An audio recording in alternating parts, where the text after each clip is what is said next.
এটা হলো কুসুমপুর গ্রাম, আর এর পাশেই বাস করত এক শিয়ালিনী ও তার মেয়ে। মা টুম্পা, আমি একটু বাজারে যাচ্ছি, তুই ঘরের মধ্যেই থাকিস, বাহিরে কোথাও যাস না, কেমন? মা, তুমি কোথায় যাচ্ছ মা? আমাকেও তোমার সাথে করে নিয়ে যাও না মা। আমার ঘরের মধ্যে একা থাকতে একটু ভালো লাগে না, আমিও তোমার সাথে যেতে চাই মা, আমাকে একটু নিয়ে যাও না মা। বাহিরে অনেক রোদ পড়েছে, এর মধ্যে গিয়ে তুই কি করবি বল? না না, তোকে যেতে হবে না, তুই বাড়িতেই থাক। আর আমার কাছেও বেশি টাকা নেই যে তুই বায়না করলে তোকে কিছু কিনে দেব। আমাকে কিছু কিনে দিতে হবে না তোমার, আমি শুধু তোমার সাথে যেতে চাই মা।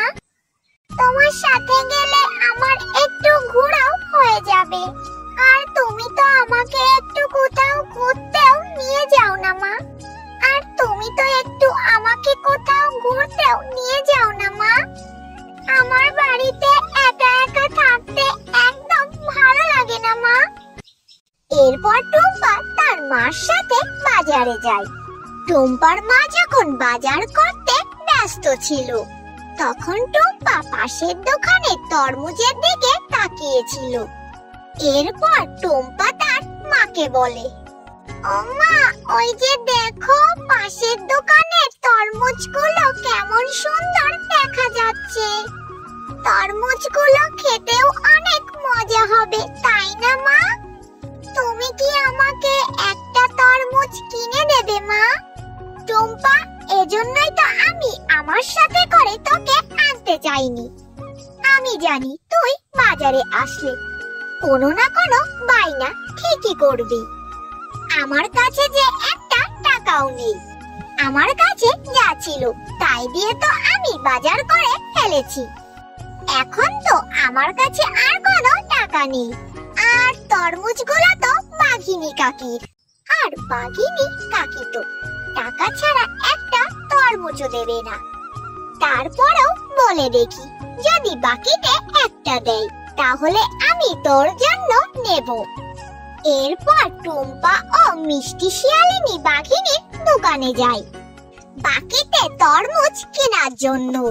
বাঘিনী কাকি, আমাকে একটা তরমুজ দাও না গো, আমার মেয়ে তোমার দোকানে তরমুজ খাওয়ার জন্য বায়না ধরেছে যে।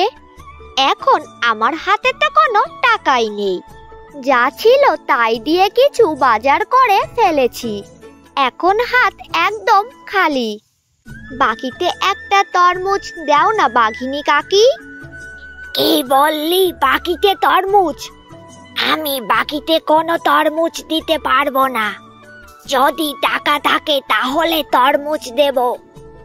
আর তুই তো আমার বাড়িতে থাকিস, বাড়ি ভাড়া তো ঠিক মতো দিস না, আবার এখন বলছিস বাকিতে তরমুজ দেওয়ার কথা।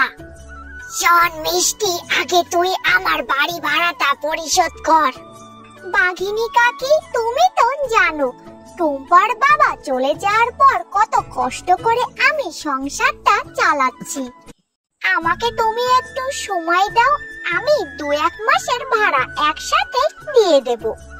শোন মিষ্টি, তোকে আর সময় দেয়া যাবে না একদম, তুই আজই আমার বাড়ি থেকে চলে যাবি, আমি ভালো ভাড়াটিয়া দেখে বাড়ি ভাড়াটা দিয়ে দেব। এরপর টুম্পা আর মিষ্টি শিয়ালিনী মিনির কথাই মন খারাপ করে সেখান থেকে চলে যায়। এরপর মা ও মেয়ে অন্য বনে আশ্রয়ের জন্য ঘুরতে থাকে। হাঁটতে হাঁটতে তারা গভীর জঙ্গলে চলে যায়। মা, ও মা, আমি যে আর হাঁটতে পারছি না মা, আমার যে খুব কষ্ট হচ্ছে মা, আমার জন্য তোমাকে বাঘিনী মামি কতই না কথা শোনালো, আমি তরমুজ খেতে চেয়েছি বলে বাঘিনী মামি আজ আমাদেরকে বাড়ি থেকে বের করে দিয়েছে, আমি আর কখনো তরমুজ খেতে চাইবো না মা। তুই কান্না করিস না রে মা, আমিও যে আর হাঁটতে পারছি না, আর বাঘিনী কাকি বাড়ি থেকে বের করে দিয়েছে। তার কারণ আমি যে তার বাড়ি ভাড়া ঠিক মতো দিতে পারিনি। তোর বাবার চলে যাওয়ার পর থেকে কত কষ্ট করে সংসারটা চালাচ্ছি, দুবেলা দুমুঠো খাওয়ার জন্য। আর বাড়ি ভাড়া কোত্থেকে দেব মা? কিন্তু আশেপাশে তো কোনো বাড়ি ঘরও দেখতে পাচ্ছি না মা। আমার যে খুব কষ্ট হচ্ছে। চল মা, আর একটু এগিয়ে যাই।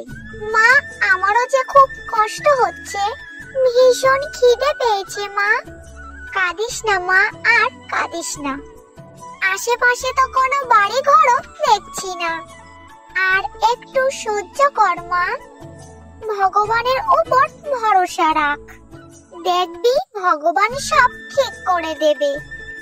যেতে যেতে তারা একটি পরীকে বনের মধ্যে বন্দি অবস্থায় দেখতে পেল। আমাদের এই পরীটাকে মুক্ত করতেই হবে মা। হ্যাঁ রে মা, তুই ঠিকই বলেছিস। আমাদের এই পরীটাকে যেভাবেই হোক মুক্ত করতেই হবে।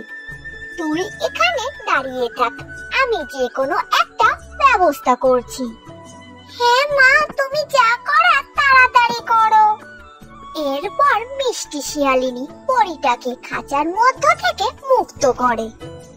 তোমাকে অনেক অনেক ধন্যবাদ, তোমরা আমার জীবন বাঁচিয়েছো। আজ তোমরা এখানে না থাকলে অনেক বড় ক্ষতি হয়ে যেত। কিন্তু তোমরা এই নির্জন জায়গায় কি করছো? এরপর মিষ্টি শিয়ালিনী পরীকে তাদের সব কথা খুলে বলল। না না, তোমাদের সাথে অনেক খারাপ হয়ে গিয়েছে।